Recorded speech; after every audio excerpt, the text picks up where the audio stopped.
네, 프로그램 시작하면서 이 프로그램 뒤쪽에서 중국 시장과 관련된 얘기 좀 들어보겠다 이렇게 말씀을 드렸지 않습니까? 오늘 김경환 하나증권 신흥국 주식 파트장 나와 계시거든요. 중국 얘기 좀 자세하게 하겠습니다. 어서 오십시오. 안녕하십니까. 중국이 이제 워낙 많이 빠졌었고 최근 들어서 이제 반등을 좀 보이고 있습니다. 이게 시진핑의 장기 집권이 결정되고 그리고 위드 코로나가 나오고 이러면서 이제 반등을 하고 있다 이렇게도 분석이 나오는데요. 중국 시장의 분위기 좀 정확하게 좀 설명을 해주십시오 지금. 뭐 어떻게 보면 10월하고 11월이 갑자기 뭐 굉장히 분위기가 많이 바뀐 상황인데 10월 달까지 뭐 홍콩 시장은 거래 대금의 30%가 숏배팅일 정도로 상당히 극단적인 어떤 그 부정적인 시각을 다 가지고 계셨고, 올해 저희가 이제 10월 달 연간 전망하면서 중국의 이제 말씀하신 체제 관련 리스크, 장기 집권 리스크죠. 그리고 플랫폼이나 부동산 같은 산업 규제 관련 리스크, 그리고 세 번째가 이제 결국에는 사이클이 살았어야 되는데 올해 1년 내내 죽고 있는 장기 침체, 즉 방역 때문에 생긴 문제들에 대해서 11월부터 중국 정부 입장이 좀 많이 바뀌었고, 저희가 10월 달에 볼 때 중국의 장기 금리의 하락세나 주가의 하락세가 말씀드린 그런 체제나 산업 규제 리스크를 이미 충분히 2년 동안 반영을 했기 때문에 이제 주가는 여러 가지 이제 어떤 여러 촉매제에 의해서 반등할 수 있다고 봤는데, 11월에 결국에는 리오프닝하고 부동산 같은 양대 악재가 일단은 천장을 좀 뚫게 해준 부분이 아닌가 생각을 좀 합니다. 그래서 결국에는 극단적인 비관론이 중국 정부가 이제 집권 3기 들어서면서 부동산과 리오프닝 관련된 시각이 좀 바뀐 것들이 시장의 좀 센티멘트나 수급이 먼저 좋아진 계기가 아닌가 이렇게 생각을 하고 있습니다. 어떻게 보면 악재가 나올 건 다 나왔고 시장에서 이제 소화할 만큼도 다 소화됐고 이제는 이게 해소되는 과정이다라고 봐야 되는 거 아니겠습니까? 아까 말씀하신 세 가지가 들어보면 다들 이제 조금씩 변했네라고 느껴지는 것들이거든요. 장기 집권도 이미 해결이 된 거고 규제도 부동산이나 이런 것도 규제 일반화해서 약간은 지원으로 지금은 그렇게 변해 있는 상태고 위드 코로나로 가겠다라고 얘기를 했고요. 그래서 결국에는 위드 코로나 정책으로 변한 게 실물 경제나 증시에 큰 영향을 미치고 있다 이렇게 봐야 되는 거죠. 앞으로도 좀 더 좋아질 걸로 보고 계세요? 일단은 저희가 내년에 봤던 중국 경기의 경로는 뭐 물론 1분기가 저점이었었고 이제 중국이 올해 장기 침체의 이제 후반이었었고, 당초 이제 올해 중국 전망을 하면서 저희도 많이 틀렸습니다만 그래도 올해 원래 좋게 봤던 이유는 방역이나 부동산이 올해 중에 사실 완화가 될 걸로 봤었고, 사라진 중국의 경기 사이클이 이제 조금씩 부각이 되면서 선진국은 이제 침체에 들어가지만 중국은 사실은 침체의 이제 후반부, 즉 이제 금융정세 들어가기 전에 침체 탈피를 예상을 했습니다만 뭐 이제야 4분기 늦었지만 이제 그런 것들이 좀 현실화되는 것 같고요. 다만 내년에 중국 경기 경로는 상저하고 패턴이 뚜렷은 할 건데 아무래도 이번 4분기와 1분기는 경기와 실적에 대해서 저희가 알고는 있지만 좀 더 나빠지는, 즉 골이 좀 한 번 더 깊게 파인 후에 1분기 성장을 바닥으로 내년 2분기, 3분기가 좀 큰 폭으로 성장률이 반등하는 각도가 좀 달라지는 경로를 예상을 하고 있고요. 실물 경제 증시는 당연히 방향성을 리오프닝과 부동산 완화로 잡았기 때문에 회복 과정 자체를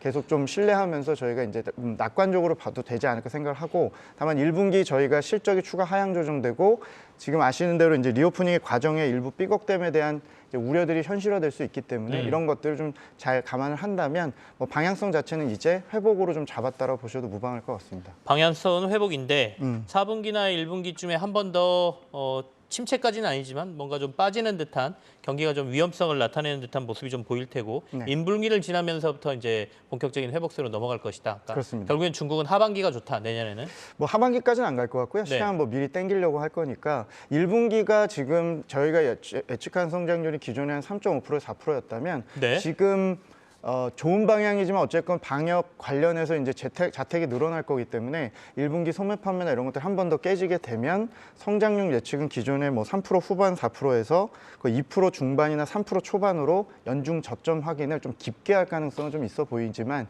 반등폭 역시도 2분기부터는 강할 거로 생각을 합니다. 1분기 성장률이 이제 3.5% 지금 전망하고 계시고 이보다 조금 안 좋아질 수 있다. 1분기가. 더 하향될 것 같습니다. 1년 전체 내년으로 보면 글로벌 IB들은 뭐 4% 후반 5% 얘기가 좀 나오는 것 같은데요. 중국에. 그렇게 보고 계십니까? 아마도 11월 달에 들어서 지금 한 달 만에 리오프닝 속도나 부동산 입장이 너무 빨리 바뀌어서 글로벌 IB들이 지금 이미 좋은 의견을 내고 있지만 아마도 성장률은 더 상향할 가능성이 내년 상반기에 높지 않을까 생각을 합니다. 지금 연간은 전망에 대한 컨센서스가 4% 후반이나 5% 정도 내년 중국 성장률 보고 있지만 IB들 성향 아시겠지만 좀 조기에 땡겨서 아마 상향할 가능성이 있기 때문에 제 예상대로라면 내년 2분기 전인대 이후부터는 하반기 성장률 올리면서 5% 중반대 혹은 5% 후반대 의견까지도 나올 걸로 생각을 하고 있습니다.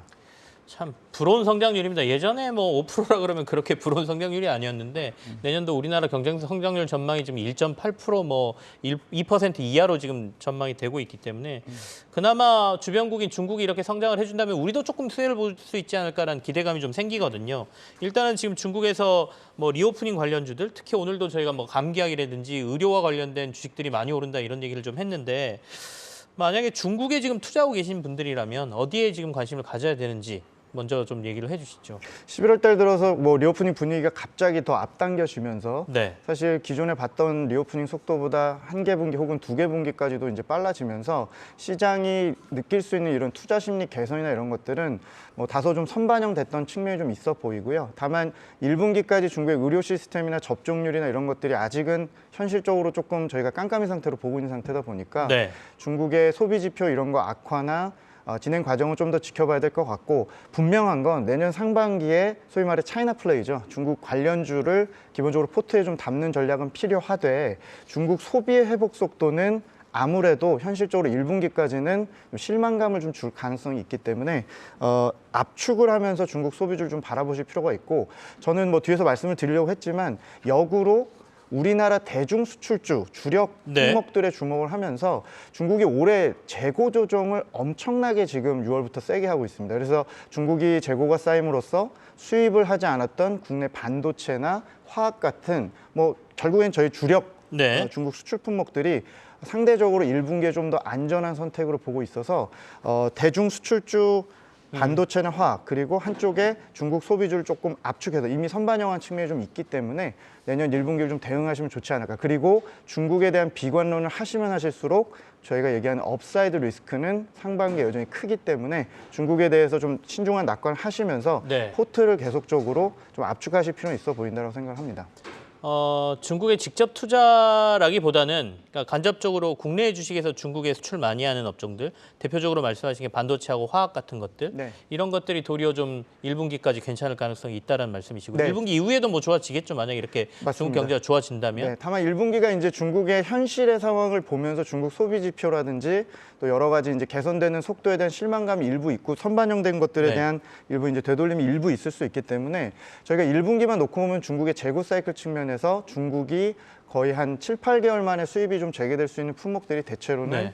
반도체나 화학 같은 것들, 특히 부동산이 생각보다 문제가 컸었는데 내년 1분기를 중국의 주택이나 분양 가격의 바닥이라고 저희는 보고 있고 최근 행보 자체도 괜찮기 때문에 제가 중국이 뭐 내년에 엄청난 건설 붐이 일어나거나 시멘트 수요가 좋아진다 이런 개념이 아니라 네. 산업재나 이런 쪽에 이제 자극을 좀 할 수 있는 건설 재개나 이런 게 기대가 좀 되고 화학의 경우는 소비재나 건설 사이에 있는 어떤 중간재이기 때문에 중국의 중간재 수입이나 이런 것들이 우리나라 반도체나 화학에 좋을 수 있다는 의견을 좀 드립니다. 중국의 직접 투자는 1분기 이후에 하는 게 낫다. 그러면. 뭐 지금 저는 4분기부터 계속 그 비중 확대 의견을 좀 드리고 있고요. 1분기까지 본토든 홍콩 증시든 크게 뭐 무차별은 한데 홍콩은 아무래도 1분기까지 유로존이나 미국 이슈가 좀 있기 때문에 이미 좀 바닥에서 많이 올랐습니다만 네. 여전히 좀 변동성은 좀 클 걸로 예상을 하고 방향성을 좀 신뢰하시고 보신다면 본토 홍콩 다 좀 변동성이 1, 2월에 있을 때마다 계속 매집을 하셔도 내년 글로벌 증시에서 제가 볼 때는 절대 수익률 측면에서 모르겠습니다만 확실한 건 중국이 아웃퍼폼할 확률이 굉장히 높고 내년에는? 네네. 그리고 기본적으로 중국은 플러스가 날 수 있는 신흥국 내에 몇 안 되는 국가라고 저희가 보고 있기 때문에 중국 시장은 좀 계속 그 직접 투자 역시도 고려를 계속 하셔도 된다고 생각을 합니다. 중국의 경기 부양책들에 대해서 조금만 더 자세히 점검을 좀 해주실 수 있을까요? 흔히 말하는 중국 중앙경제공작회의가 임박했다라는 얘기들이 있지 않습니까? 네. 이번 목요일하고 금요일로 아마 예상을 합니다. 뭐 네. 비공개 회의지만 주말이면 저희 같은 중국 애널리스트들이 뭐 평가를 좀 해드릴 수 있을 것 같고요. 이틀 회의의 주된 내용은 뭐 일반적으로는 과거 경제공작회의라는 거는 뭐 성장률 목표 얼마 제시하고 통화재정 어떻게 쓰겠다인데 2년 전부터는 산업정책이 되게 중요해졌습니다. 기억하시겠지만 중국이 그 반독점법과 알리바바, 텐센트 규제를 하기 시작한 게 2년 전에 이 자리 회의에서였기 때문에 이번에 산업정책 좀 주목하실 필요가 있습니다.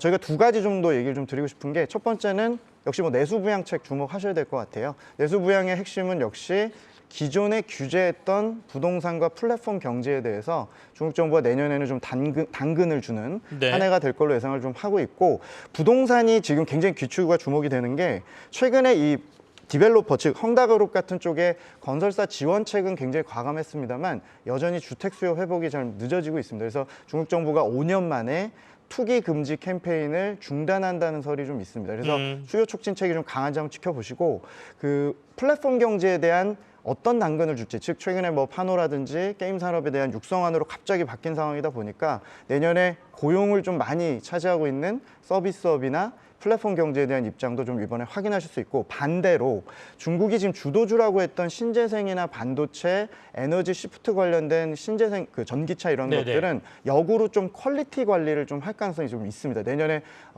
공급 과잉에 대한 우려가 좀 있기 때문에 네. 이번 그 경제공작회의 주인공은 산업정책 쪽에서는 서비스업이나 부동산, 플랫폼, 소비 쪽일 수 있기 때문에 뭐 관련주들 계속 지켜보실 필요가 있을 것 같습니다. 그러면 이번 주 목요일쯤 지나고 나면 중국의 중앙경제공작회의와 관련된 얘기들이 시장에 좀 많이 나오겠네요. 주말에 특히, 많이 나올 것 같습니다. 네, 예. 부동산 관련해서 정책 변화, 규제에서 규제를 좀 풀어주는 쪽으로 간다라고 하면 국내 어떤 건설 경기라든지 아니면 아까 저희가 건설 기자재 뭐 이런 얘기 좀 했는데 그런 데에도 연관이 좀 있을 것 아마 같고요. 낙수 효과가 좀 있을 네. 걸로 예상은 하고요. 플랫폼도 네. 만약에 파노 이런 것들 좀 많이 완화해주고 그러면 게임주들에도 관련이 좀 있겠습니다. 참 뭐 오랫동안 참 저희에게 희망 고문을 했는데 네. 기본적으로 외자 판호는 좀 나올 때가 되지 않았나 싶고요. 기본적으로 올해 중국이 산업 규제 관련해서 미디어 컨텐츠나 게임에 대해서 일단 내년까지는 굉장히 좀 완화해주는 네. 방향으로 좀 보고 있기 때문에 우리나라를 타겟팅해서 하는 게 아니더라도 중국의 산업 쪽이 그런 쪽이 네. 좀 풀린다면 국내 입장에서는 어떤 투자 심리라든지 중국의 투자가 다시 좀 들어오는 부분들을 큰 흐름에선 기대해 볼 수 있을 것 같습니다. 알겠습니다.